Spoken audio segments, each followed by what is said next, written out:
교수인 김성택입니다. 오늘 강의할 내용은 시로 만나는 생태. 이 시로 만나는 생태 강의 들어가기 전에 시 말고 잠깐 소설 얘기를 하겠습니다. 아마도 시는 이제 아마 실제로 접해본 분들이 많지 않을 거라고 생각을 하는데요. 제 전공이 프랑스 시라서 주로 프랑스 시를 중심으로 해서 쭉 엮어봤습니다. 과연 오늘날 기후 환경이나 이런 생태학의 문제까지 신경 쓸 만큼 이런 환경이 되었는데 왜 이렇게 되었는지 한번 시를 갖고 살펴보려고 합니다. 근데 그 전에 아주 유명한 소설 하나 얘기를 할게요. 로빈슨 크루소 잘 아시죠? 로빈슨 크루소는 다니엘 디포라는 소설가가 1719년에 쓴 소설입니다. 1719년, 18세기 초죠.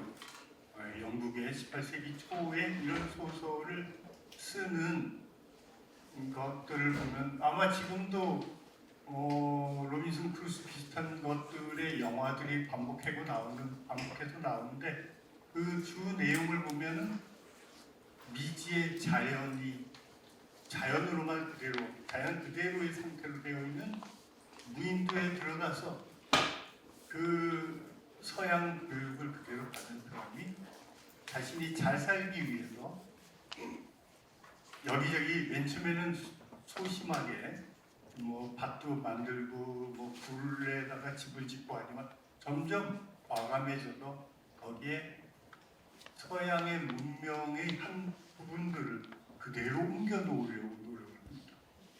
또 거기에는 기독교 문명의 세계를 또 만들어내려고 하고 심지어 거기에 살고 있는 동물들, 식물들에게도 그러한 어떤 유형으로 끌어올려고 하고 그리고 거기에 섬에 이렇게 죽을 뻔한 걸 구해준 그 원주민, 토인조차도 기독교화시키고 서구화시키려고 노력을 하고 있습니다. 그래서 사람들 그거 보고 정말 고생해서 열심히 잘 살고 있구나. 그 안에 소설에서는 여러 가지 서구인들이 가졌던 고민 그런 것들을 잘 그려내고 있어요. 근데 여기서 가만히 보면 자연을 파괴한다는 생각은 전혀 안 합니다. 자연을 이용하고 나를 위해서 자연을 활용할 생각만 하고 있죠. 바로 이게 18세기 초 1719년에 쓴 소설입니다. 이걸 20세기에 그러니까 연도가 한 1960 몇 년쯤 되는데 67년인가요? 그때 미셸 투르니에라는 소설가가 그 디포의 소설이 여전히 인기가 있는 걸 보고 이거는 문제가 많다. 왜냐하면 자연을 파괴한다는 생각이 그대로 없이 서구 문명을 마치 식민지에다가 개척하는 것 같은 그런 태도를 그대로 보여주고 있는데 전혀 그런 거에 대한 반성이 없는 이런 소설을 왜 사람들이 자꾸 읽느냐 해가지고 다시 썼습니다. 내용은 비슷해요. 역시 무인도에 들어가서 그게 바로 방드러디 태평양의 끝 이렇게 번역돼 나와 있습니다. 방드러디 태평양의 끝 한번 사서 보십시오. 내용을 보면은 로빈슨 크루소랑 비슷한데 불어식으로 읽어요. 로빈슨이 아니고 로뱅손이라는 이렇게 읽는데 그 안에 내용을 보면 전혀 달라요. 처음에는 서구인들의 생각대로 그 문화를 그 자연을 부수고 개척하고 개발하는 거죠. 환경을 망쳐가면서 개발합니다. 그 개발하고 있는데 근데 원주민이 방드럽이라는 이름을 붙여진 그 원주민이 와서 그 원주민이 자연 그대로의 삶을 즐기는 형태의 어떤 삶을 보여주고 거기에 거꾸로 감화돼서 말하자면 로뱅손은 점점점 자연 상태와 일치해서 살아가는 삶을 즐기게 됩니다. 뭐 이런 얘기가 돼 있는데 그거야말로 로빈슨 크루소가 가졌던 그 문제점을 반성하고 다시 쓰기를 한 거죠. 자, 여기에서 제가 오늘 얘기하려는 핵심이 다 들어있습니다. 말하자면 아마 동양인들이나 동양인들의 자연관을 갖고 있었다면 지금과 같은 형태로까지 우리의 지구 환경을 망치지 않았을지도 모른다. 물론 그건 가정이니까 확실하게 주장할 수는 없지만 그런 생각이 저는 들어요. 근데 지금 현재의 지구의 1도 더 높으면 지금 큰일 났다고 막 야단치는 이 시기에 대부분의 환경을 해치는 그런 것들은 뭐죠? 바로 산업혁명 이후에 이루어졌던 모든 기계 그리고 거기에 사용되는 에너지, 그죠? 그리고 그로 인해서 생겨나는 무지막지한 이산화탄소의 발출 등등등 이런 것들이 결국은 지금 우리 기후 환경 그리고 생태계를 교란하고 있다는 걸 알고 있습니다. 더군다나 과학의 발전이 우리 인간을 편하게 하고 더 오래 살게 하는 건 맞지만 마치 로빈슨 크루소가 그랬던 것처럼 내가 거기서 편하고 오래 좀 문명화된 삶을 즐기기 위해서 자연환경을 부셨던 것처럼 지금 우리는 그렇게 하고 있죠. 네. 그런 기본적인 생각 자체가 서구의 정신 속에 분명히 있습니다. 아주 확실하게 있습니다. 그리고 오늘날은 우리들도 저도 그렇지만 서구 교육을 다 받아가지고 그게 당연하다는 듯이 생각합니다. 하지만 아까 얘기했던 미셸 뚜르니에처럼 반성을 할 때가 됐죠. 네. 요즘 많이 반성들을 하고 있어요. 그러나 속도가 과연 이 기후 환경을 또 생태계를 다시 전환시킬 만큼의 반성을 하고 있는지 그런 실천을 하고 있는지는 의심이 듭니다. 오늘 얘기할 이 시로 만나는 생태의 그래서 주제가 자연과 나입니다. 자연과. 왜냐하면 생태계에서 가장 중요한 문제는 바로 이 것에 대한 인식이라고 생각을 해요. 그래서 처음에는 나와 자연, 그 다음에 내 안의 자연, 공존 공생의 세상으로 해서 이렇게 세 개를 3부로 나눠서 오늘 강의를 시작해 보겠습니다. 자, 서구의 인식 속의 자연은 인간 중심적 사유에 따르자면 불완전하고 위개발된 영역에 불과했다. 바로 문명과 자연이라는 분리, 인간과 자연, 바로 자연이라는 건 그대로 놔두면은 뭔가 악의 요소가 많고 불완전하고 그리고 그래서 미개발된 것이다 라는 생각을 하는 이런 태도가 바로 서구의 인식입니다. 아까 로빈슨 크루소와 같은 거죠. 그런 교육을 쭉 해왔어요. 그거는 굉장히 오래된 거라서 오늘날 서구 철학의 근간이라고 있는 생각이라고 할 수 있는 그리스 철학에서부터 그게 출발하고 있어요. 그러니까 유명한 플라톤은 자연은 이데아의 모방이라고 했습니다. 자연이 그 자체로 있는 그대로 그 자체가 그걸로 족한 것이 아니라 자연은 이데아, 가장 이상적인 어떤 모습의 모방일 뿐이다. 그래서 자연은 불완전하다라는 철학자는 자연 속에서 그래서 완전한 이데아를 볼 줄 알아야 된다. 그런 통찰력을 가져야 한다라고 주장하고 있습니다. 그러니까 이런 생각들은 상당히 자연보다는 인간의 사유, 인간의 통찰력을 더 우선시하고 있는 생각이죠. 서구의 이성 중심주의, 말하자면 이런 생각들은 이데아를 추구하고 있는 이런 생각들은 이성을 굉장히 중요시 여깁니다. 이성 중심주의가 그래서 태어났는데 이런 이성 중심주의가 서구의 인간 중심적 사유의 핵심적인 근간을 이루고 있게 되고 그래서 모든 사유의 출발점은 나라고 생각했습니다. 소크라테스가 뭐라 그랬죠? 너 자신을 알라 그랬죠. 자, 우리 그 비판 없이 자주 써먹습니다. 그러나 다시 생각을 해보면은 너 자신 알라, 너의 무지함을 알라 이런 얘기인데 네, 물론 무지하다는 것은 나만에 대한 생각은 아니었습니다. 주변의 것, 자연 이런 거에 대한 무지함을 다 얘기하는 거죠. 근데 이때 중요한 건 안다는 것. 안다는 것은 파워, 힘이었습니다. 중요한 거였어요. 바로 이런 생각도 벌써 하나의 출발점을 여는 겁니다. 서양인들은 끊임없이 지식을 축적해서 문명을 발달시켜야 한다고 생각하고 있고 오늘날 우리들은 다 그렇게 생각했습니다. 이 프랑스에서 유명한 철학자인 몽테뉴. 몽테뉴는 오늘날 민주주의 사회에서 중요하게 생각하는 이권 분립, 상권 분립에 대한 주장까지 한 분이죠. 이 사람이 그의 수상록이라는 에세이라는 중요한 책에서 처음 시작을 내가 갖고 있는 이 감각이 모든 걸 의심을 할 수 있다. 확실하지 않다. 하지만 내가 확실하게 알 수 있는 것은 나 자신으로부터 출발하는 것이다. 나의 경험, 내가 아는 것, 여기서부터 출발하는 것이 가장 확실한 것이다. 그래서 첫 질문이 끝의 주라는 유명한 말, 즉 내가 무엇을 아는가라는 생각부터 출발했습니다. 이것도 역시 아까 소크라테스의 말과 비슷하게 연결되죠.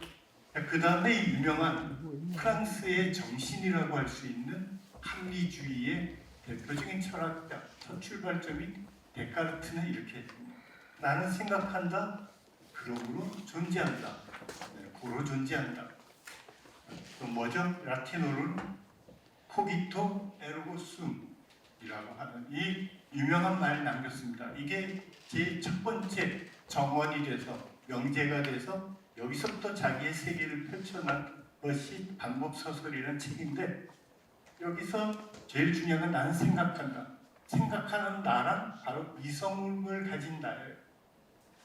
나로부터 항상 출발한다. 그러면 질문을 던질 수 있죠. 자기 자신을 모르면은 뭐 주변에 다른 거 알아봤자 무슨 소용이 있겠냐. 중요한 말입니다. 그렇죠, 당연히. 하지만 자기 자신만을 알라는 얘기는 아니죠. 네? 이게 지나치면 나 자신만을 안다. 왜냐면 나를 알기에도 너무나 많이 시간이 필요해. 그래서 나에 대한 관심만 갖고 있다면 결국은 주변, 더 넓게는 자연에 대한 알을 소홀히 할 수가 있습니다. 이런 태도들이 말하자면 이성이라는 게 나쁘다는 얘기는 아니에요. 우리는 이성에 의해서 합리적 정신이 나왔고 그 합리적인 정신 때문에 지금 현재 민주공화국이 운영될 수가 있는 거예요. 그게 문제가 아니라 이 중심주의, 즉 이성만이 최고다라고 생각하는 거에 문제가 된다는 얘기입니다. 프랑스는 아까 같이 말했던 것처럼 데카르트가 굉장히 중요한 철학자가 돼서 코기토 에르고 숨이라는 나는 생각한다 고로 존재한다는 이 명제로 사실은 지금도 프랑스의 정신이 뭐냐 그러면 합리적 정신입니다.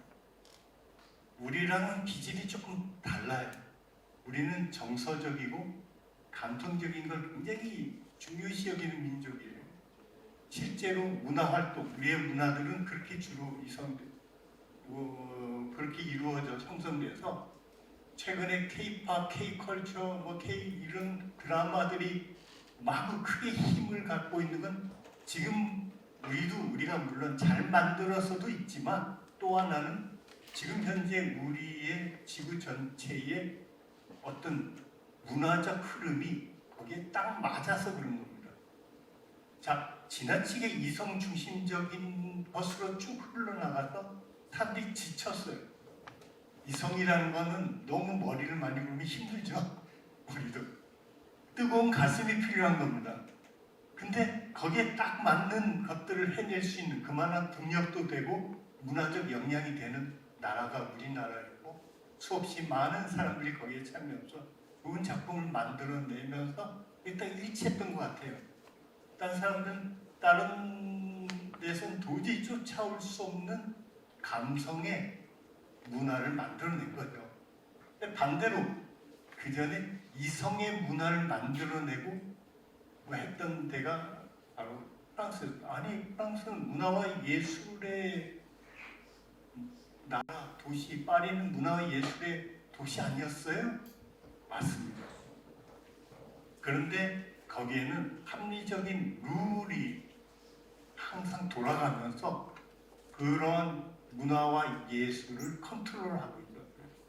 그게 잘 먹혔던 시대가 있었던 거죠. 자, 그래서 프랑스는 오래전부터 이렇게 나와 있지만 베르사유 궁, 이거 일부러 궁전을 했습니다. 대표적으로 우리가 이해할 수 있도록 하기 위해서. 베르사유 궁을 보면 뭐예요? 정답 기하학적 도형처럼 만들어놨죠, 정원을. 정원이라는 것은 특히 한 국가의 대표적인 장소의 정원이라는 것은 그쪽 국가에 있는 많은 사람들이 대표적으로 자연을 어떻게 보는가를 상징하고 있습니다. 자연을 어떻게 보는가? 보면은 프랑스인들은 자연을 그렇게 봅니다. 자연을 보면은 이렇게 딱딱딱 반듯하게 구획이 돼 있죠. 그게 자연 그냥 있는 그대로 이렇게 놔두면 이거 불안정하잖아요. 혼란스럽죠. 불안정하고 혼란스럽고 불합리해요. 그 속에 이데아를 볼 줄 알아야 돼요. 그 이데아가 뭐냐? 저렇게 기하학적 문양처럼 생긴 게 이데아. 가장 이상적인 형태의 자연입니다. 저걸 또 가만히 정리 안 하고 가지치기 안 하고 그냥 가만히 놔두면 또 막 엉키고 뭐 이렇게 되죠. 네, 그럼 불합리하고 불안전하게 되는 거예요. 그래서 매번 저렇게 정원을 손질해 나가야 되죠. 이게 바로 프랑스인들의 합리주의가 만들어낸 자연관입니다. 자연을 가만히 안 놔둬요. 그럼 어떻게? 인간이 생각하는 형태로 끌고 들어와야 됩니다. 그런가 하면은 영국식 정원은 이렇게 커다란 마당이 있고 잔디밭, 옆에 보면 숲이, 그리고 흐르는 시대, 그리고 강물 그대로 자연스럽게 만들어서 버킹엄 붕이 만들어 이렇게 놓여 있죠. 옆에 정원. 그러니까 영국식 정원은 자연스럽게 자연을 두는 겁니다. 있는 그대로 자연을 잘 활용해서 거기서 사람이 어울려서 사는 겁니다. 어떻게 보면 동양의 자연과 비슷해요. 근데 동양의 자연 마당이 꼭 그런가요? 그것도 좀 다릅니다. 네, 일본도 다르고 한국도 다르고 중국도 좀 다르고. 그거는 이제 다른 얘기고, 제가 일단 요걸로 해서 보여드리는 것은 바로 이렇게 자연관이 다르다. 있는 그대로 영국식 정원이 이렇게 운영되면서 영국식 정원이 점점 사람들한테 중요하게 각인되기 시작할 때가 바로 낭만주의가 나타나는 무렵입니다. 교양이 있는 자연이 아니라 있는 그대로의 자연으로 만들어가자라는 생각을 한 것이 바로 루소의 주장이고, 루소는 프랑스 사람이 아니죠. 루소는 프랑스 사람이 아니라 스위스 사람인데, 국가가 뭐 그렇게 쫙 나눠져 있지, 불어로 주로 썼으니까 뭐 프랑스 사람이라고 할 수는 있는데, 프랑스 사람이면 좀 이렇게 다른 생각을 해도 되나요? 할 수 있어요. 왜냐하면 루소는 정규 교육을 받지 않았어요. 만약에 루소가 정규 교육을 받은 시스템에 들어와서 교육을 받았다면 똑같이 좀 다른 생각을 하겠죠. 네. 때때로 이렇게 괴짜들이 나타나서 우리들에게 새로운 반성을 하도록 만들어 놓습니다. 이제 본격적으로 시를 하나 보여드리겠습니다. 이제 본론으로 들어가서 제가 처음으로 소개해 주는 시는 아주 유명한 시입니다. 샤를르 보들레르라고 낭만주의의 영향을 받으면서 상징주의라는 어떤 사조, 문화 예술의 흐름을 열었던 시인이지만 또한 현대 프랑스 시의 초석을 놓았던 시인입니다.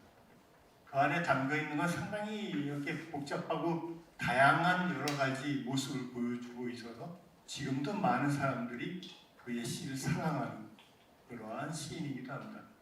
그 샤를르 보들레르는 그의 대표적인 시 중에 하나가 상응이라는 시인데, 한번 읽어보죠. 여기 제가 불어를 그냥 이렇게 잘라가지고 뭐 이미지처럼 놨는데 여기서는 뭐 불어를 가르치는 시간은 아닙니까? 오늘 혹시 잘 아시는 분은 아 그래 저거다 하고 원문을 확인해 보시면 됩니다. 자연은 사원, 살아있는 기둥에서 때때로 모호한 말들이 흘러나온다. 인간은 친근한 눈길로 자기를 주시하는 상징의 숲을 지나간다. 이게 사실 4개의 연으로 되어 있는데 첫 번째 연만 얘기합니다. 가장 중요한 연이기도 해요. 자연은 사원, 라나삐웰똥 뿌리라고 하는데 자연은 사원이라는 것은 우리가 사원에 가면 절이나 또는 뭐 천주교의 성당 같은 데를 가면 또는 그 전에 그리스 시대 때의 신전에 가면은 거기서 뭘 하죠?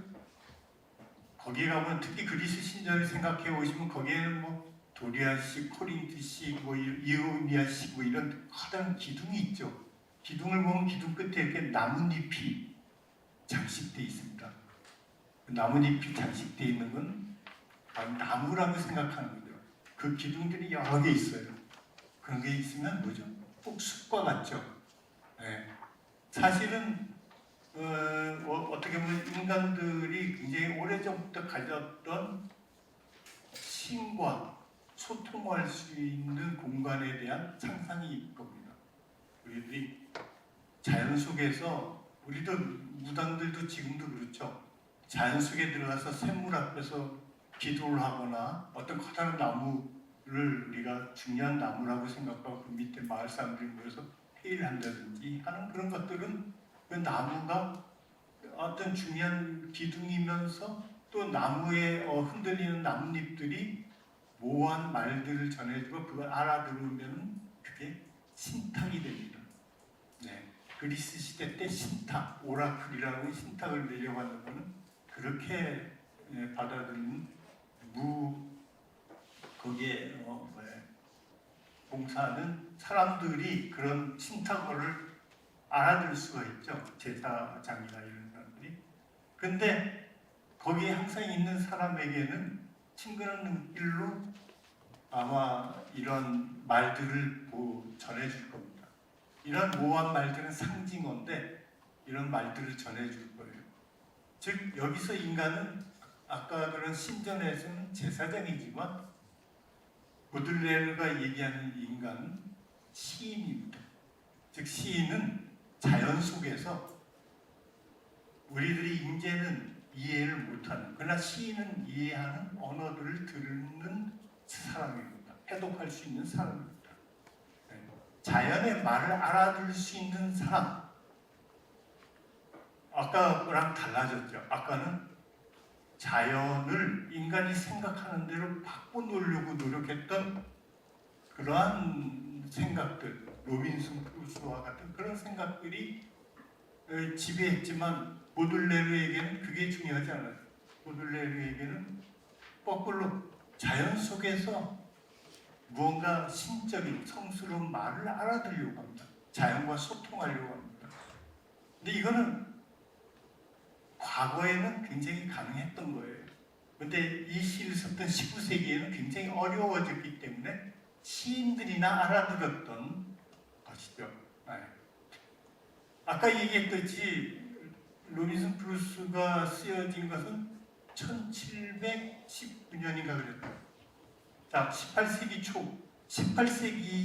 초부터 시작해서 산업혁명이 시작됐습니다. 강적 기계하고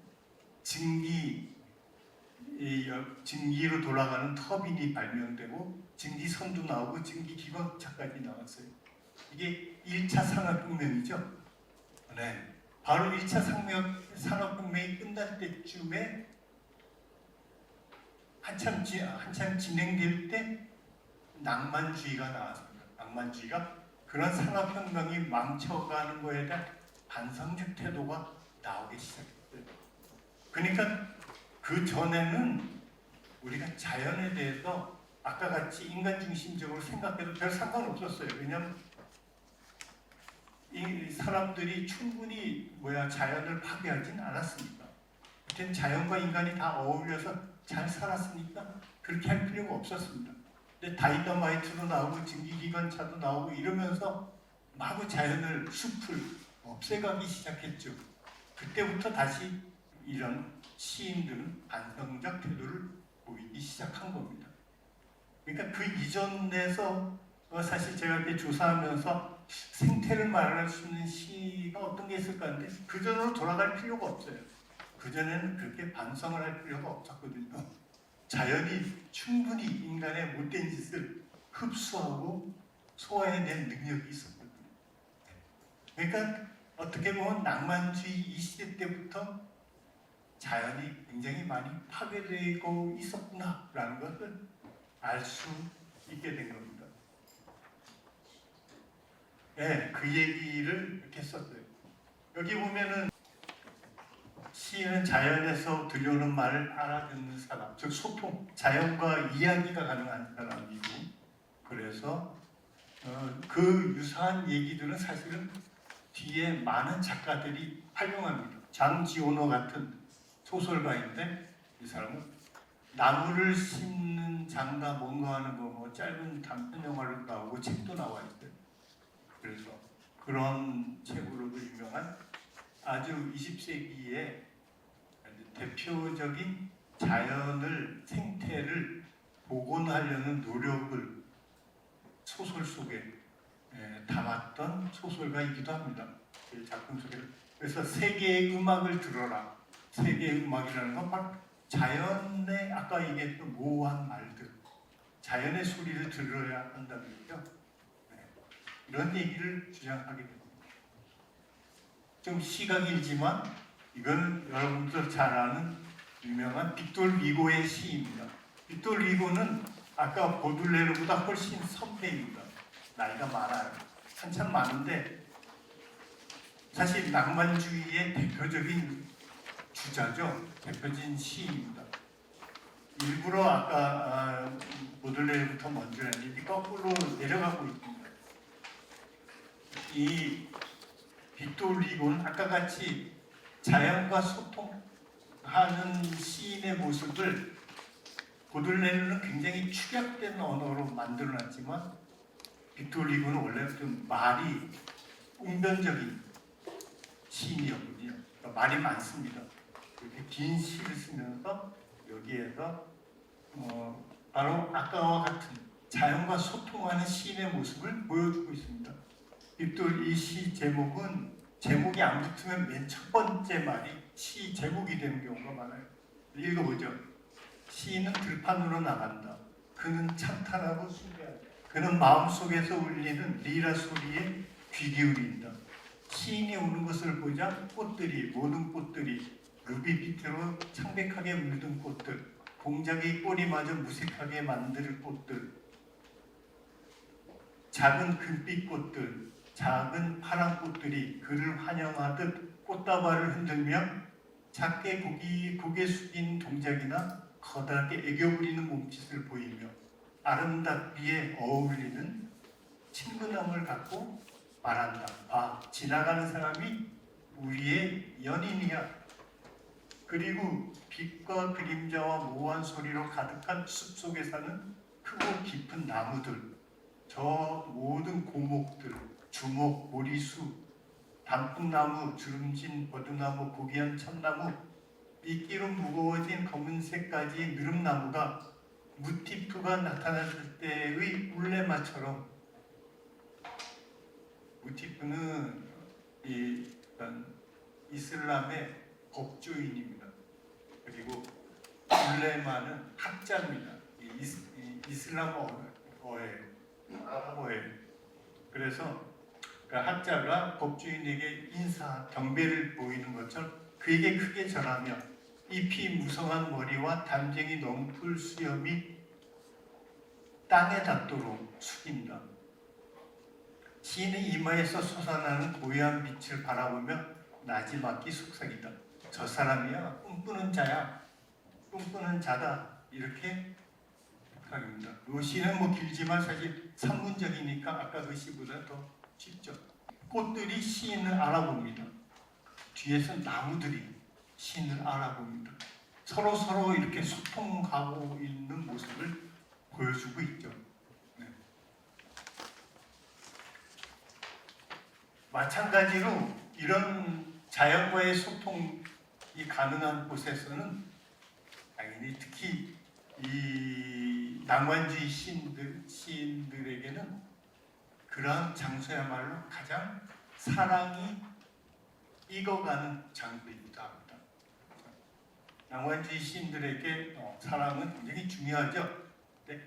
지금도 마찬가지예요. 지금도 출산율 떨어진다고 얘기하는데 그렇죠. 여러 가지 이유가 있을 거예요. 살기가 고달파지고 집 구하기도 어렵고 결혼 자체를 잘 안 하는 이 시기에 출산율 당연히. 그런데 자연이 우리를 도와준다면 출산율은 충분히 높아갈 겁니다. 자연이 파괴되지 않는다면 바로 자연은 사랑을 만들 수 있는, 사랑을 꿈꾸게 할 수 있는 장소이기도 하거든요. 낭만주의 시인들에겐 더 그랬습니다. 더 멀리 가면 어디였죠? 에덴이죠. 에덴 파라다이스는 아담과 이브가 처음 만나는 곳이에요. 거기서 사랑이 꿈꿀 수밖에 없는 그런 곳이죠. 네. 그러한 곳. 그때 재밌는 거죠. 그 금단의 상을 따먹지 말라 그랬죠. 근데 그만 따먹는 바람에 쫓겨났어요. 그 신라원의 세계가 그 신라원의 세계에 대한 그 잃어버린 낙원에 대한 그 안타까움을 낭만주의 시인들은 다 갖고 있습니다. 우리가 지금 있는 곳에 낙원이 사라졌다. 그 아름다운 사랑이 있었던 왜? 사과는 바로 이성이었거든요. 네. 우리가 인간이 이성을 깨달으면서 따지기 시작하고 그 다음부터 낙원을 잃어버린 겁니다. 아까 그 서구의 그런 태도와 또 종교에서 맞는 태도 상당히 상반되죠. 묘하게 그렇습니다. 지금도 마찬가지로 과학과 종교 간에는 상당히 알력이 많습니다. 근데 어쨌든 낙원은 다 잃어버렸습니다. 여기서 올랭피오의 슬픔도 그래서 슬픈 거예요. 올랭피오는 아마 시인의 이름일 수도 있고 시인과 같은 그런 젊은이 사람일 수도 있는데 거기에 나온 한 기절입니다. 그래 다른 이들도 차례로 올 거야. 흠잡을 데 없는 연인들이 올 거야. 온다는 얘기입니다. 행복하고 고요하고 매혹적인 이 안식처에서 자연에 의해 숨어있는 사랑의 꿈과 장엄함이 뒤섞인 그 모든 것을 길어 올리기 위해 올 거야. 과거에 있었던 그 사랑을 다시 되찾으러 또 다른 연인들이 올 거야 라는 얘기가 담겨 있죠. 이 자연 속에 이런 사랑의 추억들이 가득한 것, 자연은 바로 사랑의 둥지입니다. 그래서 올랭피오의 슬픔의 맨 마지막 구절 인용 안 했는데 그 구절 여기 다시 볼 수 있어요. 어둠 속에 잠들어 있는 것은 바로 너로구나. 성스러운 추억이요. 바로 사랑의 추억이죠. 바로 이런 잃어버린 사랑에 대한 추억들을 자연이 갖고 있다. 이때도 결국은 자연과 인간 간에는 어느 정도 소통 가능한 그리고 자연 속에 기억이 담겨 있는 그런 생각을 하고 있는 것이 낭만주의 시인입니다. 낭만주의 시인들은 우리들의 사랑이 사라져버린다 하더라도 자연이 우리 그 사랑을 기억하고 있다는 생각을 하고 있거든요. 그래서 이 더 선배, 아까 빅토르 위고보다 또 더 선배, 지금 보들레르보다 나이가 한 20, 30년 많은 사람이 빅토르 위고고 빅토르 위고보다 나이가 10살인가 20살 많은, 제가 옛날 기억인데 많은 분이 바로 라마르티느의 호수라는 이 시는 굉장히 유명해서 사실 낭만주의의 열풍을 일으켰던 시입니다. 호숫가에서 걸어다니다가 폐병 치료를 위해서 걷다가 다른 아픈 여인을 만나서 이야기를 하다 보니까 너무 마음이 잘 통했는데 그 여인과 걷던 그런 길들을 지금 회상하고 있습니다. 근데 그 여인은 나중에 갑자기 파리를 올라가게 됐는데 다시 돌아온다고 약속을 했어요. 1년 뒤에. 근데 약속된 장소에 오지 않았습니다. 사실은 그 여인은 죽었어요. 그 병 때문에 결국 돌아오신 것도. 그걸 모르는 이 젊은 시인은 애달퍼하면서 지나가면서 그 여인과 같이 대화를 나누었던 호숫가를 돌면서 이렇게 절절히 슬픈 시를 읊습니다. 그 시를 이렇게 출간하고 나니까 그 당시에 많은 젊은이들이 그 감성에 전부 공감을 해서 갑자기 수위 많은, 이게 시집이 많이 팔리는 경우가 별로 없거든요. 근데 굉장히 많은 시집이 유럽 전체의 열풍 시집 판매가 엄청 많이 이루어졌고, 그리고 라마르티느는 그 다음날 자기 시집이 많이 팔리고 유명해졌다는 걸 알게 됩니다. 그래서 이 라마르티느가 이 호수라는 시가 있는 이 시집 덕분에, 명상 시집인데 시집 덕분에 하루아침에 유명해졌다라는 신화를 만든 사람입니다. 어쨌든 그때 그 호수에 담겨 있는 자기의 그 사랑의 추억들을 쭉 시로 만들면서 이게 거의 마지막 부분일 거예요. 구슬프게 우는 바람도, 한숨 쉬는 갈대도, 너의 감미로운 대기 가벼운 향기도, 우리가 듣고 보고 호흡하는 그 모든 것도 모두 말할지니 그들은 사랑했다. 그러니까 이 대기나 이 자연들이 전부 다 증언합니다. 그래, 그 둘은 사랑했던 거야. 이렇게 주장하는 거죠. 오늘날은 아무도 그렇게 생각하지 않죠. 낭만주의, 그 낭만적 꿈이 사라졌어요. 오늘날 저 지나가는 바람도, 저 갈대도, 나무도, 대기도 내가 슬퍼하는데 아무것도 어떤 것도 같이 슬퍼하지 않아요. 그죠? 오늘날은 소설 속에서 그런 기절을 오히려 많이 읽을 겁니다. 내가 아무리 슬퍼도 저 자연은 나의 슬픔에 하등 응답을 하지 않네. 아마 그런 기절들을 이제 읽을 수 있어요. 그러니까 낭만주의적 사고를 가졌던 때만 해도 자연과 소통, 비록 조금은 한계는 있지만 그런 소통, 추억, 과거로서의 그런 추억들이 그대로 담겨 있었다는 것을 우리가 알 수 있습니다. 저런 시대에 살면 얼마나 행복하겠어요? 바로 그게 자연 환경과 인간 간의 관계에서 그 정도가 점점 멀어졌다는 것. 이건 기온이 1도 올라갔다 이런 과학적 증거가 아니고 시만 봐도 알 수 있다는 생각이 듭니다. 낭만주의 시인에게 자연은 개인의 추억이 살아있는 곳이고 대화를 나눌 수 있는 상대이고, 그래서 시인이라면 자연과 소통하는 것이 당연했던 시대이기도 했습니다. 그러니까 이게 18세기 말 19세기 초 전반부까지 이러한 일들이 가능하다고 생각을 했던 거죠.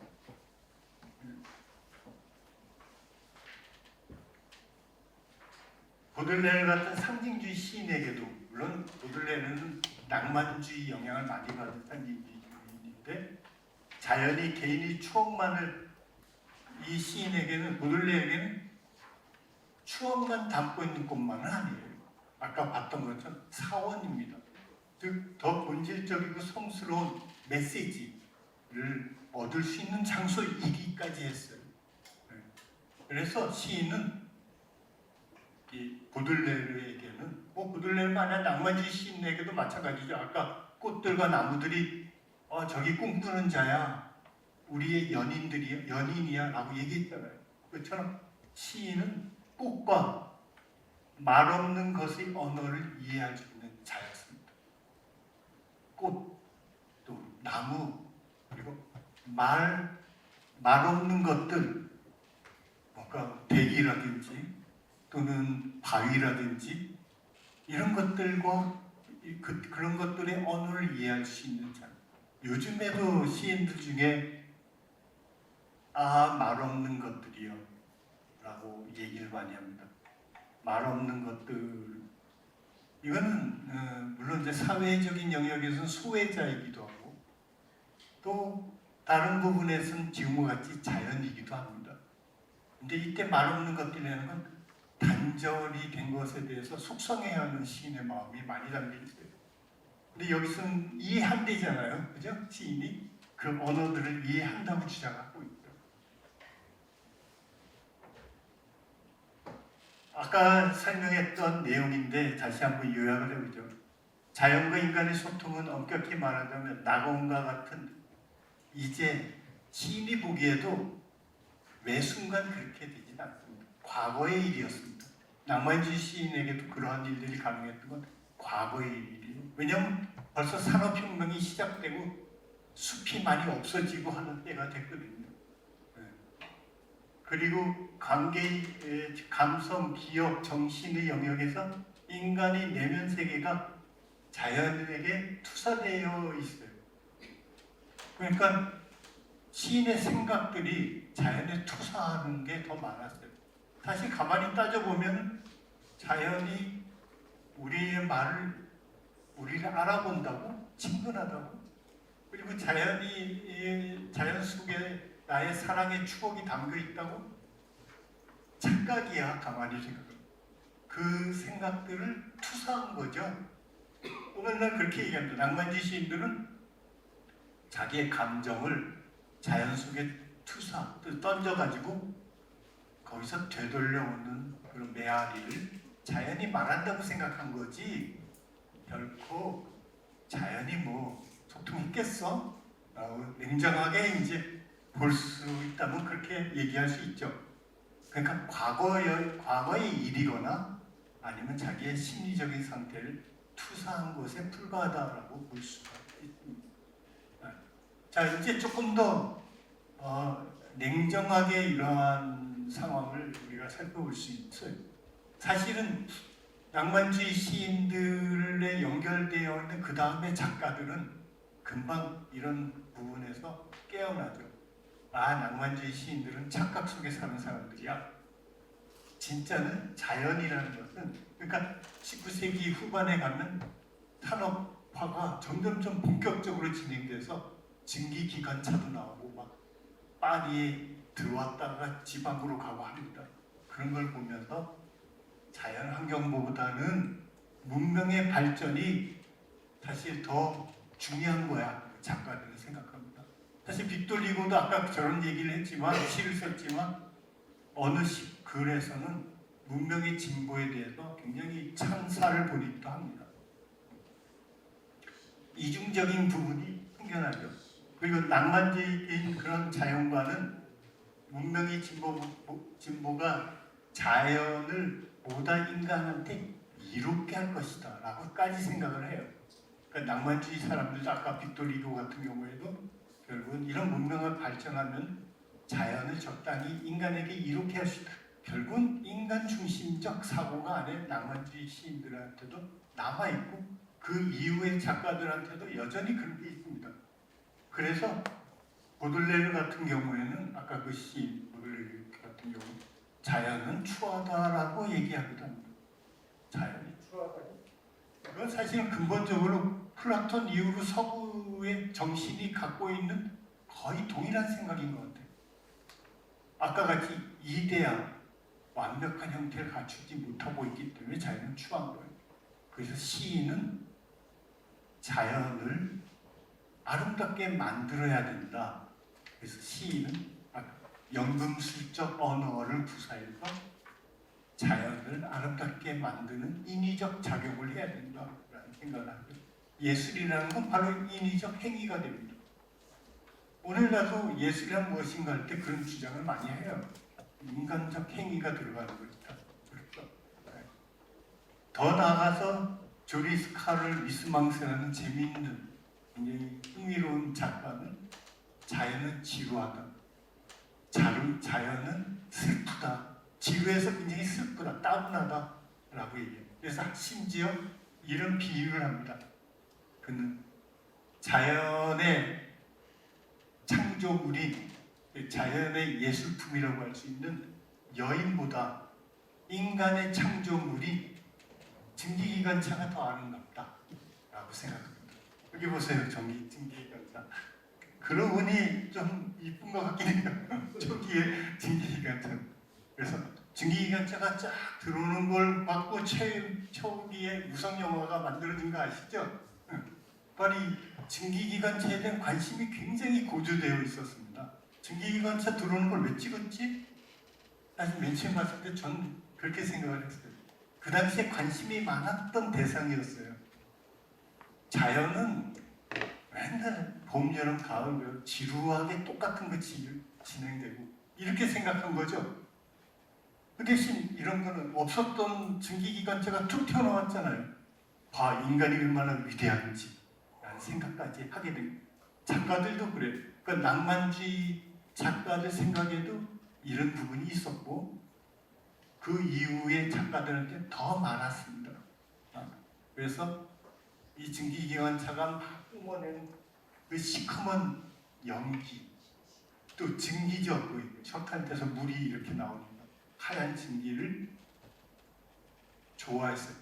저희들 어렸을 때 그 소독약차가 막 하얀 거 뿌릴 때 그게 뛰어다녔던 기억이 있어요. 그 냄새가 이상한 냄새, 양냄새인데 그것도 좋다고 뛰어다녔죠. 네. 그런 순진한 시절이 다 있었던 것 같습니다. 네.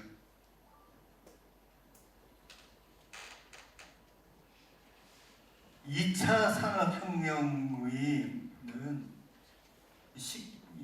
19세기 말 20세기로 넘어와서 쭉 진행되는데 20세기 중반까지 2차 산업혁명의 핵심은 바로 전구를 발명한 에디슨부터 출발합니다. 그리고 전기가 사용이 많아지고 그런 발전 과정 속에서 마지막 그러니까 그 전기 사용의 끝은 바로 텔레비전입니다. 2차 산업혁명이죠. 우리 요즘은 4차 산업혁명의 시대거든요. 3차 산업혁명은 컴퓨터죠. 핵심적인 기계가. 4차 산업혁명 요즘은 AI죠. 사물, 인터넷, 이런 것까지 다 합쳐서 AI. 이렇게 분류를 하는데 어쨌든 간에 이 2차 산업혁명까지 진행되면서 사실 자연환경은 이제 급격히 나빠지고 있죠. 이럴 때 이제 사람들도 좀 더 객관적으로 현상을 보려고 하고 거기에 시인들도 마찬가지예요. 20세기에 와서 다시 낭만주의와 같은 형태의 시인들이 활동하기 시작합니다. 그래서 이 20세기의 낭만주의자들을 초현실주의라고 할 수 있습니다. 네, 어떤 사람들은 그렇게 얘기해요. 초현실주의는 20세기의 낭만주의자입니다. 초현실주의의 핵심은 뭐냐면은 바로 프로이트의 이론입니다. 프로이트는 인간의 내면에 자연이 있다라는 거죠. 인간의 내면에 자연이 있다. 인간 전체가 자연 아닌가? 근데 그렇게 생각하지 않았어요. 인간은 이성이 있기 때문에 인간과 자연은 이분법으로 나눠져. 서구의 정신은 그랬어요. 인간, 자연 이렇게 나누는 거죠. 네, 대학에 강의 가면 맨 처음에 교양 과목 할 텐데 컬처, 네이처 이렇게 나눕니다. 한쪽에 컬처가 있으면 이쪽에는 네이처가 있다. 컬처는 네이처, 자연을 인간화하는 거예요. 우리의 문화라는 게 그렇잖아요. 그죠? 네. 바로 그렇게 이분법적으로 사고하는 것부터 우리 대학에서는 가르쳐요. 그러니까 굉장히 서구화된 형태의 가르침이 힘없죠.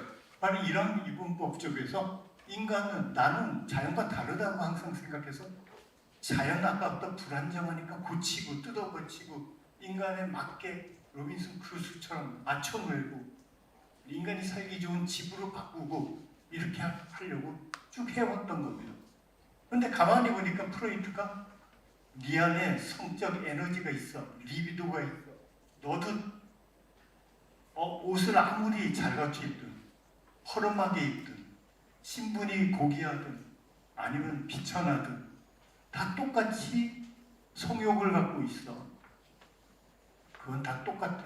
즉, 너 안에 자연이 있어라는 가르쳐 준 겁니다. 바로 초현실주의자는 그걸 딱 잡고 예술 작품 활동을 하죠. 자, 이런 것들을 예견한 시인이 아폴리네르라는 시인입니다. 아폴리네르라는 시인이 담배 파이프 1880년에서 1918년까지 살았는데 1918년이면 제1차 세계대전이 일어나는 초기까지 살았어요. 별로 오래 못 살았죠. 1차 세계대전의 포병대장이었는데 그만 폭탄이 날아와서 커다란 부상을 입고 그 다음에 얼마 못 살고 죽었습니다. 그래서 사실 전쟁의 피해자가 된 거죠.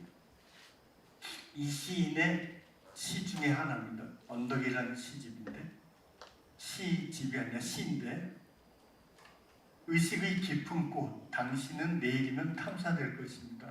그러면 누가 알겠습니까? 어떤 생명체가 이 시면에서 끌어올려질지 온 우주와 함께 이때 끌어올려지는 당신 어떤 생명체 이건 바로 우리의 내면에 있는 무의식 무의식에서 끌어올려진 여러 가지 형상들이 될 겁니다. 자, 이런 것들을 예견하고 있죠. 내 속의 자연을 발견하기 시작한 겁니다. 내 안에 자연이 생기면 그렇죠. 이분법적으로 나누기가 어려워져요. 그죠? 인간, 자연 이렇게 나누기가 어려워집니다.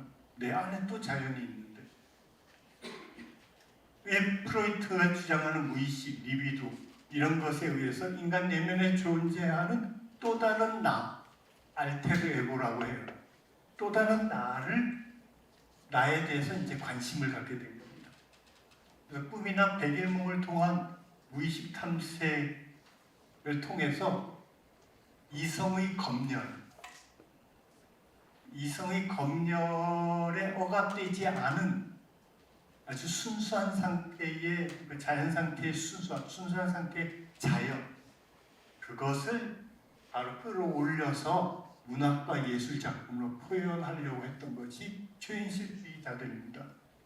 그리고 초현실주의는 꿈과 현실을 종합한 절대현실, 이 절대현실을 초현실이라고 이름 붙인 거에 불과해요. 에 다가감으로써 이성중심주의에서 벗어나서 그리고 그럼으로써 저절로 전통적 예술관에서 벗어나서 그래서 인간을 욕망을 지닌 존재로 자연의 일부로 받아들이는 그런 작업을 하게 된 겁니다.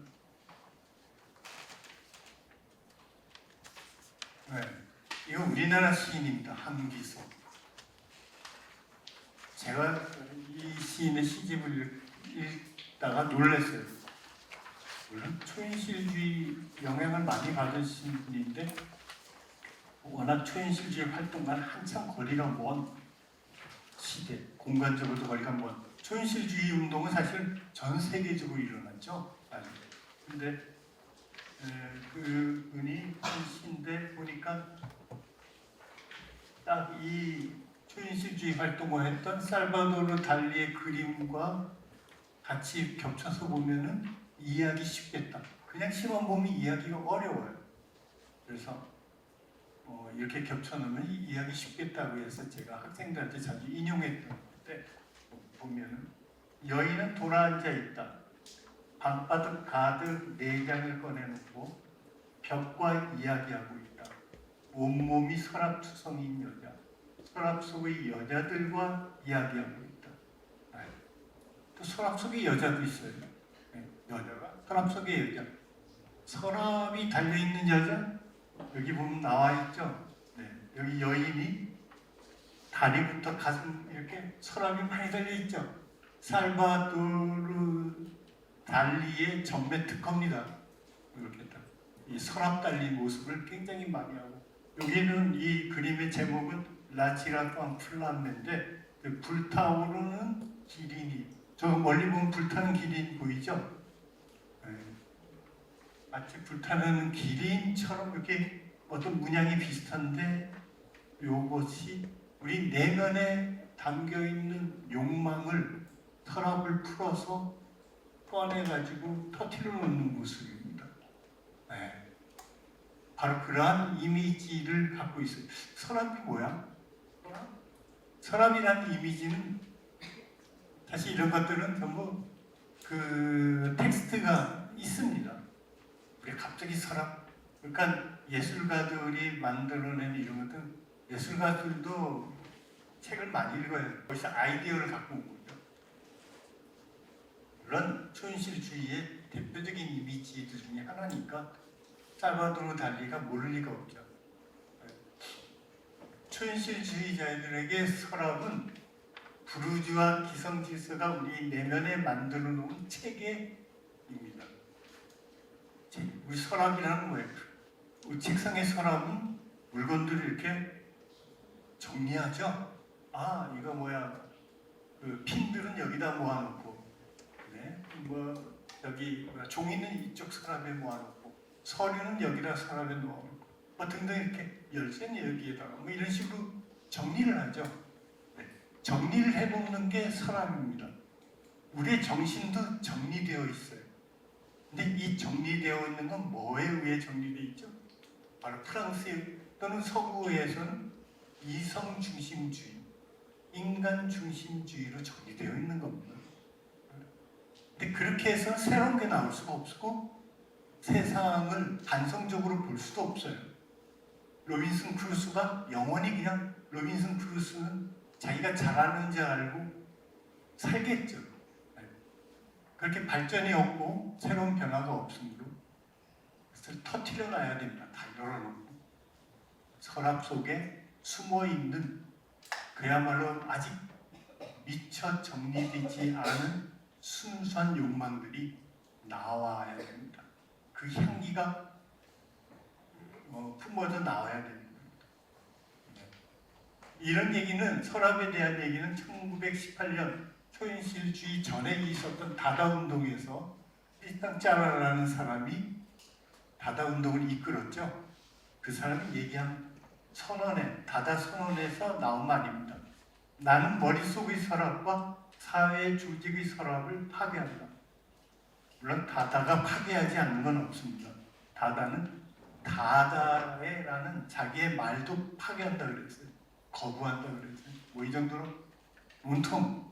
근데 어쨌든 머릿속의 서랍, 즉 기성관념이라고 할 수도 있어요. 사회 조직의 서랍, 즉 사회의 체계화된 계층 계급적 질서 또는 고정 관습, 이런 것들을 파괴하지 않아요. 뭐 초현실주의는 조금 다르게 해석을 했지만 그 안에서 이제 우리들한테 억압되어 있는 자연을 끄집어내자, 서랍 속에 잠겨 있었던 자연을 이제 끄집어내자, 이런 얘기를 하는 거죠.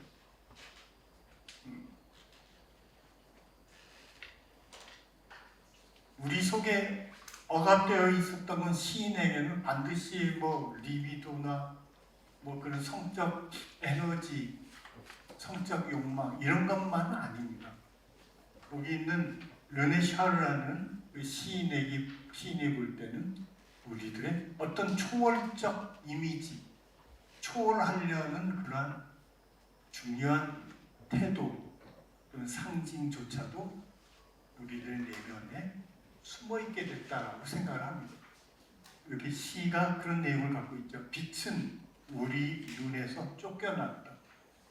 눈에서 쫓겨났다. 눈으로 보니까 빛이 도망가 버린 겁니다. 이 눈은 그러니까 굉장히 서구적 문명화된 눈이 되겠죠. 뭐 그걸 떠나서라도 우리가 눈으로 굳이 보려고 하니까 도망가는 겁니다. 빛은 우리 뼛속 어딘가에 묻혀 있다. 이번에 우리는 왕관을 되돌려주기 위하여 그 빛을 쫓고 있다. 자, 그 빛을 다시 찾아서 왕관, 즉 그 빛의 영광을 다시 돌려주려고 하는 겁니다. 네. 바로 이런 짧은 시기에도 우리는 우리의 내면에 숨어있는 내재적, 철학적인 용어로 말하면 내재적 초월성이라고 합니다. 우리의 초월에 대한 의지, 또는 초월적인 무언가가 우리 인간에게 있는데 그런 것들은 굉장히 자연스러운 것이죠. 시인이 보기엔. 그것을 다시 되찾자라는 얘기를 하는 겁니다. 르네 샤르도 초인실주의의 영향을 받았던, 그리고 활동을 직접 했던 그런 시인이기도 합니다. 그래서 우리 내면 깊숙이 달아나 숨어있는 본성, 자연, 빛을 다시 찾아 영광스럽게 만드는 것이 초현실주의자들의 사명이다. 마치 꿈이 그렇게 해왔던 것처럼 깊은 곳에 억압되어 있던 리비도가 현실의 형상으로 바뀌어 꿈속에 나타났던 것처럼. 그렇죠? 프로이트의 꿈의 해석은 바로 이런 내용입니다. 우리 내면에 억압되어 있던 것이 꿈을 통해서 펼쳐냈습니다. 시인들은 그것을 시를 통해서 바로 그런 억압됐던 자연을 풀어놔야 된다는 생각을 한다고 볼 수 있죠. 그래서 시는 욕망으로 머물러 있는 욕망이 실현된 사람이다. 이렇게 말이 이렇게 중첩돼가지고 어렵지만 가만히 생각해 보시면 돼요. 욕망으로 머물러 있는 욕망, 그러니까 욕망 그 자체로 있는 겁니다. 억압돼서 왜곡되어 있는 상태가 아니고 욕망 그 자체로 잘 보존되어 있는 상태. 그것이 실제로 실현된 사람이 시다.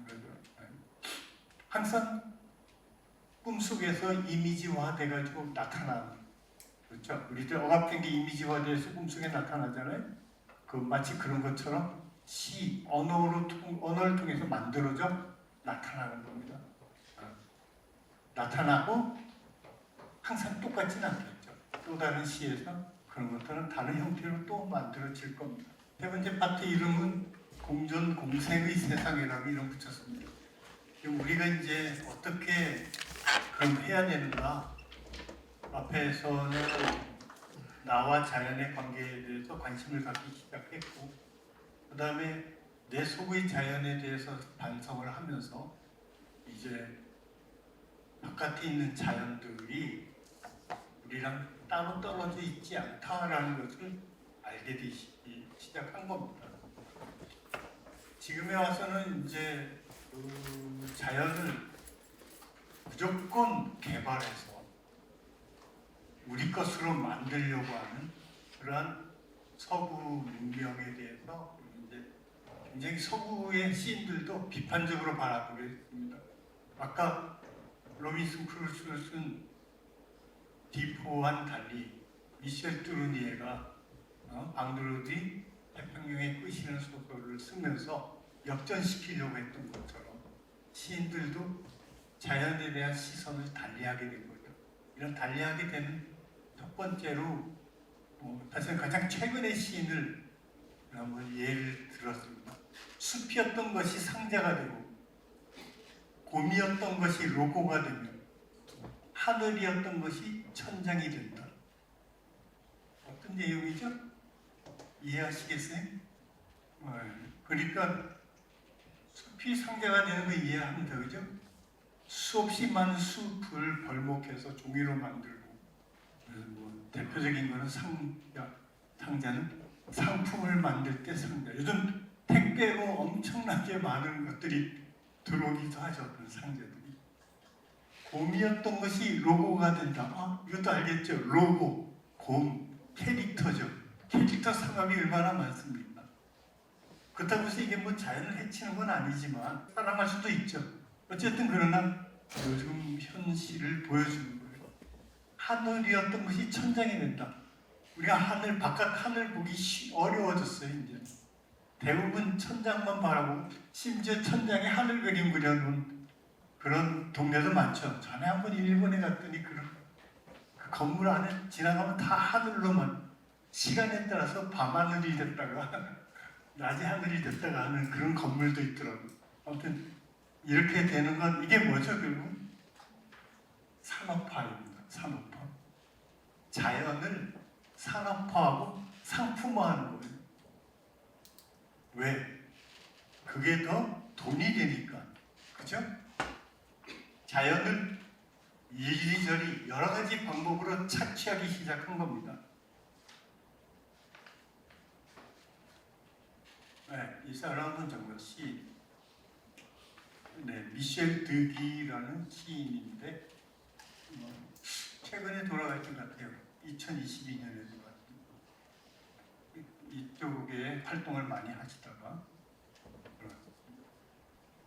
현대 산업 사회는 모든 자연을 상품화하고 있다. 이제 상품 개발만 하는 게 아니라 완전히 내 거로 바꿔버렸습니다. 전용합니다. 이 시는 인간 중심주의 폭력을 짧은 시어로 말하고 있습니다. 그래서 생태 위기를 갖다가 아주 강조하는 그런 시를 썼습니다. 두 번째 보여드리는 시는 유명한 시입니다. 근데 첫 기절로만 유명하죠. 다음 뒤는 잘 사람들이 모릅니다. 지구는 오렌지처럼 푸르다. 들어본 적 있으신가요? 이때 푸르다는 거는 녹색 아닙니다. 파랗다는 거예요. 파랗다. 우리는 푸르다 하면 푸른색, 청색이기도 하고 녹색이기도 하고 막 전체를 다 아우르는데 이때 이건 파랗다는 거예요. 근데 우리 흔히 번역으로 보면 푸르다라고 많이 하더라고요. 이 마치 생태주의자들의 대표적인 어떤 언어처럼 쓰여요. 근데 지금은 오렌지처럼 푸르다. 근데 내용은 보면 이 엘리아르라는 시인은 역시 초인실주의 영향을 받았거든요. 그래서 시의 내용이 아리까리합니다. 해석이 굉장히 다르게 막 사용되기도 해요. 한번 읽어보시면 어떻게 받아들일지 모르겠는데 제가 지금 이 쭉 번역된 건 제가 이렇게 번역한 거라서 조금 어떤 부분 서투른 부분도 있을 겁니다. 뭐 고치면 되니까 모르면 물어보세요. 지구는 오렌지처럼 푸르다. 결코 오류란 없지. 말은 거짓말을 하지 않지. 말은 더 이상 노래 부를 여지를 주지 않아. 서로를 이해하는 입맞춤의 순환 속에서 광기와 사랑, 그녀, 결합의 그녀 입술, 온갖 비비, 온갖 미소, 그리고 얼마나 방종한 옷들인가. 그녀가 완전히 벗었다고 생각할 만큼. 말벌들은 초록색으로 뽑힌다. 새벽은 목주위를 감돌지. 창문 목걸이. 날개들이 잎을 덮는다. 너는 모든 태양의 기쁨을 지녔다. 태양 전체가 지구 위로 너의 아름다운 길 위에서. 이 시집 이름도 사랑 시. 사랑 그리고 시도 아니고 사랑 시도 아니고 사랑 시입니다. 작가 독자들한테 마음껏 상상하도록 그냥 언어를 툭툭 던져놔가지고 아마 논리적으로 풀려고 하면 그럴수록 점점 말이 안 돼. 지금 이게 우리말이 맞아요? 불어도 그렇습니다. 불어도 이거 프랑스어 맞아요? 라고 할 정도로 이렇게 툭툭. 이게 초현실주의의 영향을 받아서 우리들한테 어떤 이미지나 어떤 의미를 환기시키는 거지 정확하게 전달하려고 하는 게 아닙니다. 시는 특히 그런 게 많고 현대시일수록 그렇게 돼요. 네. 결국 요거는 대충 저의 해석을 따르자면 저의 해석입니다. 지구는 오렌지처럼 푸르다. 사실 지구를 멀리서 떨어져 보면은 그렇죠. 촬영해 보면 바다가 많잖아요. 그리고 울퉁불퉁하잖아요. 그리고 동그랗죠. 아마도 이런 상상력은 형태적인 상상력인데 그렇게 어렵지는 않은 것 같아요. 다만 지구의 아름다움을 얘기해 주는 거예요. 아름다운 거기 인간은 안 보여요. 그렇게 멀리 떨어지면 지구 전체가 하나의 자연, 하나의 통째로 이루어진 뭐죠? 하나의 존재로서 받아들이기.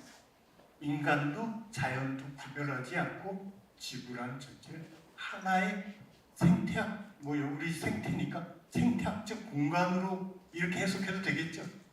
생태학적 공간으로 전체를 보는 것, 유기체적 한 존재로 볼 수도 있어요. 엘리야라는 시인은 유나니미즘이라고, 이건 전일주의라고 그러나 전체가 하나다라는 그런 생각에 한동안 많이 빠져 있었어요.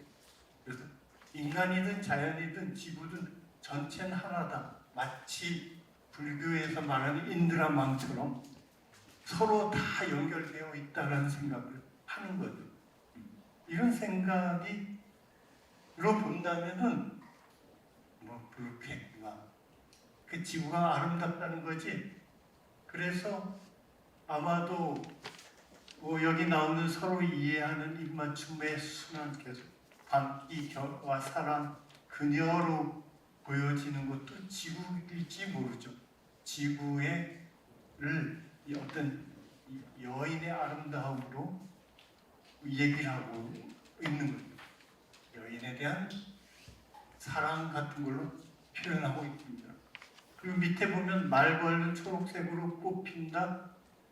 애매모호한 말이지만 여기서는 근데 지구가 자전을 하면서 새벽이 목주위를 감돌지, 새벽이 계속 따라다니죠. 지구에 자전할 때 목주위를 감돌고, 그래서 창문 목걸이를 이루어내고 날개들이 잎을 덮고 이거는 이제 어떤 날아다니는 것의 비상의 상상력이 결합되고 결국은 태양이 한 바퀴 빙 돌면서 모든 태양을 다 누리는 거죠. 태양의 햇살을.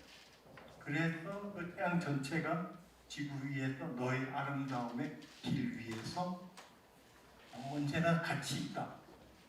이러한 어떤 이미지를 전 느꼈어요. 근데 보면 내가 인터넷에서 딴 사람들은 뭘 느끼는지, 독자들이 전부 제각기예요. 이 프랑스인들처럼, 미국 애들도 그렇지만 자기 하고 싶은 말 다 하는 말 막 댓글로 써놨는데 별로 참조할 말은 없는 것 같아요. 어쨌든 여기 엘리야입니다. 잘생겼죠? 사랑에 관한 시인이 20세기에 아마 최고의 사랑에 관한 시를 많이 썼던 시인이기도 합니다. 엘리야르는 초인실주의 시인으로서 갸라라는 여인과 같이 살다가, 또 우리가 이해하기 힘들지만 아까 봤던 살바도르 달리라는 스페인의 젊은 청년이랑 같이 어울려서 노는데, 갸라가 갑자기 이 청년이랑 마음에 맞아가지고 아까 살바도르 달리와 손잡고 가버렸어요. 그래서 바람만 났죠. 그래도 할 수 없다. 갸라가 워낙에 영감이나 예술적 영감이 풍부했던 여인이었대. 그래서 살바도르 달리는 갸라를 만나면서 훨씬 더 풍성한 예술 작품을 만들어냈습니다. 둘이서 그 다음에 결혼하고 오랫동안 머리가 파뿌리되도록 잘 살았어요. 어쨌든 그렇게 됐는데 그 갸라에게 굉장히 달리가 고마워하죠. 엘리야르는 물론 금방 또 다른 여인이 생겼죠. 시의 첫 구절, 지구는 오렌지처럼 푸르다는 것, 푸른 오렌지의 지구를 비유하여 독자에게 여러 가지 상상력을 부과해요. 생태학에 관련된 사람들한테는 아까 내가 얘기한 것처럼 지구가 전체 하나의 전일적 존재로 유기체적 하나, 그래서 어느 것 말하면 지구를 해치면 우리 인간도 당연히 거기 살고 있는 존재로 죽죠. 이런 것들을 보여주는 것이 아니냐라는 말로 굉장히 좋아합니다. 아까 제가 설명한 거죠. 첫 여는 지구의 여성의 이미지를 사랑스러운 여인으로 묘사하고 있고, 두 번째 연에서는 태양이 지구를 감싸며 지구를 더욱 아름답게 만드는 하나의 생명의 체계를 그리고 있는 것이다라고 저는 생각하고 싶습니다. 그 다음에 엄청 긴 시에 이런 아까 앞에 써 있는 시도 역시 지구를 전체를 보는 그런 시인의 조망적인 시점을 볼 수 있지만, 이제 자연이나 지구나 이런 것들을 인간과 분리해서 보지 않으려고 하는 걸로 읽을 수 있게. 그뿐만 아니라 시인들이, 특히 이 프랑시스 뽕주라는 시인은 사물의 편을 듭니다. 자연의 편이라고 할 수 있죠. 자연이나 사물의 편. 인간 중심적 태도에서 벗어나자 이제 사물을 중심에 놓고 우리의 사유의 생각의 중심에 놓는 겁니다. 아까 영국식 정원처럼 자연을 있는 그대로 보려고 노력하는 거죠. 자연은 하나의 이데아 형태로 내가 생각하는 방향을 끌고 오는 게 아니라 자연에 맞춰서, 사실 자연에 맞춰서 상상하는 것은 동양적 사유와 굉장히 어울립니다. 그렇죠? 우리는 집을 지을 때 나지막하게 자연을 파괴하지 않고 자연의 선을 따라서 집을 짓습니다. 초가집이 얼마나 산봉우리 같이 생겼잖아요. 이런 것들, 황토집, 자연이 있는 그대로 거기에 있는 것들을 이용해서 집을 짓죠. 옛날에는 그게 가난의 상징이었지만 물질 문명의 차원에서 본다면 가난의 상징일 뿐입니다. 하지만 지금은 생태학적 공간이 되죠. 네, 굉장히 달라졌습니다.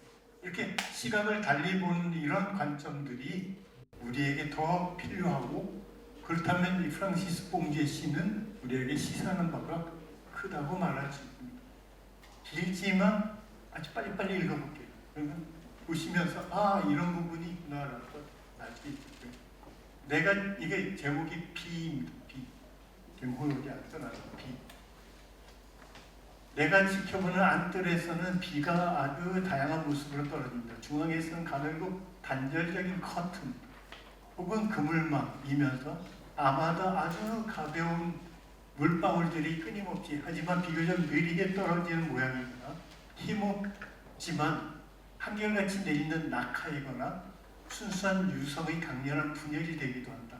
오른쪽과 왼쪽 벽에서 조금 떨어진 곳에서는 더 무겁고 개별적인 물방울들이 더 큰 소음을 내며 떨어진다. 여기서는 미랄만한 크기로, 저기서는 완두콩만한 크기로, 다른 곳에서는 거의 구슬처럼 보인다.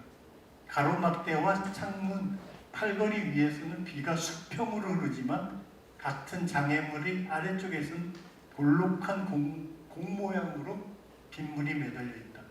눈으로 보이는 작은 아연 지붕의 표면 전체에 따라 지붕의 미세한 굴곡과 요철로 인한 매우 다양한 흐름 때문에 일렁임 현상이 나타나는 아주 작은 막이 되어 비가 흐른다. 인접한 홍통에서 큰 경사 없이 움푹 파인 시냇물처럼 얌전하게 흐르던 빗물은 갑자기 완벽하게 수직으로 다소 거칠게 엮인 물줄기가 되어 땅으로 떨어져 산산이 부서지더니 반짝이는 바늘처럼 솟구쳐 오른다. 어떤 장면이 다 연상이 되죠? 다 될 겁니다. 근데 세밀한 묘사를 보니까 저렇게 쓸 수도 있겠구나. 그런데 저게 시야? 네, 요즘 산문시를 많이 쓰죠. 그리고 여러분들이 직접 한번 어떤 걸 구체적으로 묘사해 보세요. 그럼 그걸 설명할 수 있는 언어가 없습니다. 그 언어를 새로 만들어서 주변에 있는 다른 단어를 끌고 와서 만들어내죠. 그게 바로 시적 창작이 된다는 걸 이해할 수 있습니다. 각각의 형태는 고유한 매력을 지니고 있으며 그에 걸맞은 고유한 소리를 낸다. 마치 정밀하면서도 불확실한 복잡한 기계 장치처럼, 마치 일정한 양의 수증기가 하강하며 갖는 무게로 작동하는 태엽이 달린 시계처럼 모든 것이 강렬하게 살아서 움직인다. 땅에 떨어지는 수망의 울림, 몸통의 콸콸거림, 홈통의 콸콸거림, 징의 미세한 울림은 단조롭지 않으면서 꽤 섬세하게 연주되는 콘서트를 이루며 반복되고 공명한다. 태엽이 완전히 풀리면 몇몇 톱니바퀴는 잠시 작동을 하다가 점점 느려지고 결국 모든 기계의 움직임이 멈춘다. 그러다가 태양이 다시 나타나면 모든 것이 금방 사라지고 찬란했던 기계장치는 증발한다. 비가 내렸다. 비가 내린 것입니다. 이렇게 끝납니다. 비 내리는 그 순간을 포착해서, 그렇지만 그 비 내리는 것을 부분적인 묘사만 하는 게 아니라 결국 전체의 하나의 틀로 보는 시각도 갖고 있습니다. 구체적이면서도 전체를 조망하는 걸 다 갖고 있는, 사물의 편에 서서 사물을 우리 생각의 중심으로 만들어내는 시적 작업이라고 할 수 있죠. 여기 보면 이게 불어고요. 1942년에 사물의 편이라는 시집에 나오는데 보면은 대상을 세밀하게 관찰하고 거기서 얻은 시상을 언어로 옮기면서 새로운 효과를 만들어냅니다. 그리고 대상의 고유한 모습을 다시 정의하고 명명하는 시어가 아주 돋보입니다. 그 물방울 밑에 돌리고 여러 가지 그 장면 하나를 쭉 과정을 따라서 설명을 하고 있죠. 마치 눈으로 보는 것처럼 만들어요. 그리고 전체적인 조망 아래 상관관계를 보는 자세도 견지해서 자연스럽게 생태학적 사유를 하도록 만든다. 비가 굉장히 중요하죠. 생태학에서도 굉장히 중요합니다. 비가 내려서 지구의 온도를 식혀주는, 그리고 이 순환하는 전체의 이 흐름이야말로 지구 시스템의 아주 핵심 중에 하나죠. 비는. 바로 이러한 것들을 비 속에서 아마 다시 되찾을 수도 있을 거예요. 이거 시를 쓸 때는 구체적으로 뭐 생태학이라는 생각을 갖고 있진 않았을 테지만, 그러나 이제 인간 중심적 그런 사유에서 자연이나 사물의 편을 들어서 그쪽의 사유로 옮겨간다는 점이 굉장히 중요해요. 그러니까 서양에서도 이미 그 인간 중심적 사유에 대한 비판이 철저하고 실천이 시를 통해서 이루어지고 있다는 것을 알 수 있습니다. 네, 그것뿐만 아니라 이런 에스카르고, 그러니까 달팽이죠. 이 프랑스 요리의 특별한 것들 중에 하나가 이 에스카르고 요리, 달팽이 요리. 그걸 잡아먹고 식용하는 그런 거가 아니라 표현하면 아주 재밌습니다. 어떻게 이 에스카르고 달팽이가 자연 속에서 살아가는 것을 잘 보여줘요. 뜨거운 재 속에 사는 불씨와는 달리 달팽이는 축축한 흙을 좋아한다. 가자, 온몸으로 흙에 붙어서 앞으로 나아간다. 흙을 가져가고 먹고 배설한다. 흙은 그들을 통과하고 그들은 흙을 통과한다. 마치 서로 음조를 맞춰가는 것처럼 수동적인 요소와 능동적인 요소가 함께, 수동적인 요소가 능동적인 요소를 목욕시키고 영양을 공급하는 것처럼 먹음과 동시에 움직이기 때문에 그것은 가장 훌륭한 맛의 상호 침투다.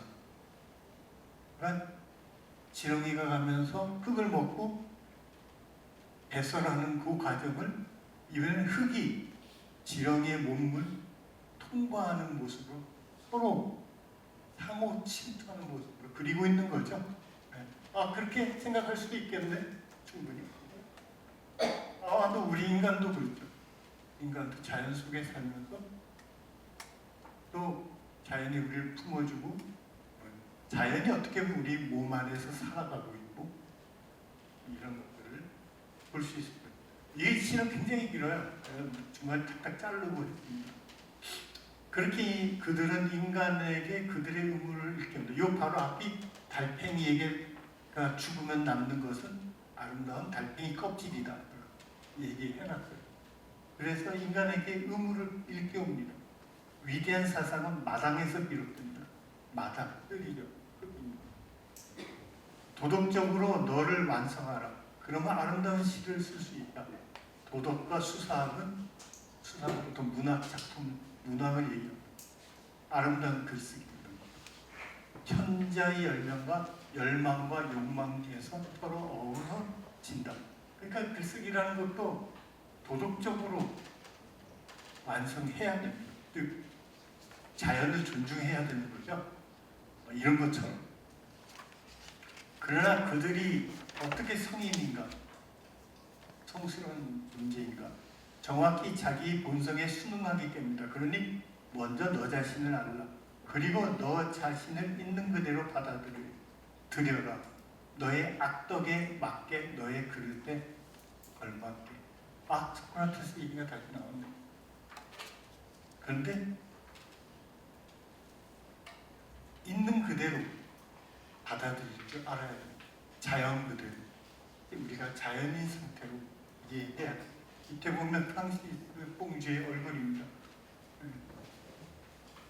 시 초반부에서 뽕주는 달팽이와 흙의 관계를 상호 침투로 묘사하고 있습니다. 자연의 공전공생의 관계를 잘 묘사하고 있어요. 달팽이에게 남겨진 껍질은 그 자체를 예술 작품이듯이 아름다운 시는 도덕과 수학이 어우러져서 생겨나는 겁니다. 삶과 글이 어우러지는 거죠. 자연과 공생하는 달팽이 존재 방식은 그 자체로 인간에게 자신을 알고 자신 있는 그대로 받아들이라는 도덕적 교훈을 전하고 있습니다. 작가는 인간 중심적 사유를 거부하고 구체적인 사물을 사유의 중심에 놓고자 하고 있습니다. 이런 태도는 이제 나를 중심으로 한 사유에 벗어나는 것을 보여주고 있는 겁니다. 결론으로 얘기하면 참고한 사이트인데, 시사이트. 결론으로 얘기를 하자면, 결국은 여러 번 얘기했지만, 우리는 인간 중심적 사유에서 이제는 벗어나야 됩니다. 그래서야만이 바로 생태환경을 존중하는 곳으로 넘어갈 수 있다는 거예요. 서구 문명은 사실은 인간 중심적 사유에서 아직도 크게 벗어나지 못하고 있어요.